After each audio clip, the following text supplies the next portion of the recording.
பார்த்தீங்கன்னா நம்ம வந்து இந்த ஆம்னி பார் வந்து நம்ம ஆல்ரெடி போட்டிருந்தோம். இப்போ திரும்ப வந்து பார்த்தீங்கன்னா ஸ்டாக் வந்துடுச்சு. இந்த ஆம்னி பார் ப்ளஸ் இந்த 2 ஸ்பீக்கரு இதோட சவுண்டவே தரமாக இருக்கும். இதில் பார்த்தீங்கன்னா டிஃபால்ட்டாக வந்து உங்களுக்கு ப்ளூடூத் வந்துடும். அது போக வந்து பென்ட்ரைவ் போட்டுக்கலாம். அப்புறம் ஆக்ஸ் கேபிள் யூஸ் பண்ணிக்கலாம். நீங்கள் 2 மைக் யூஸ் பண்ணிக்கலாம்.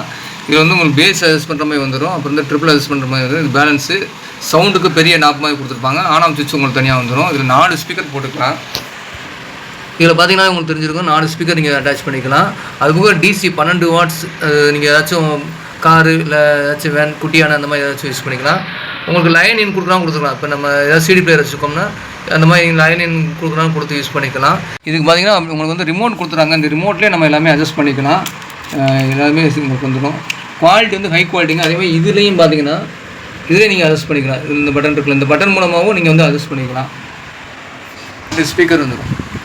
ஆரஞ்சு ஸ்பீக்கர் வந்து உங்களுக்கு 2 ஸ்பீக்கர் வந்துடும். இதோட குவாலிட்டி வந்து செம்ம எஃபெக்டாக இருக்குது. நம்ம ஒரு கிட்டத்தட்ட பார்த்தீங்கன்னா ஒரு 2 மணி நேரம் நம்ம யூஸ் பண்ணி பார்த்தேன். சவுண்ட் எஃபெக்ட் நல்லா இருக்குது. நான் உங்களுக்காண்டி ப்ளே பண்ணுறக்காண்டி இந்த எஃப்எம் போட்டு காமிக்கிறேன் பாருங்கள்.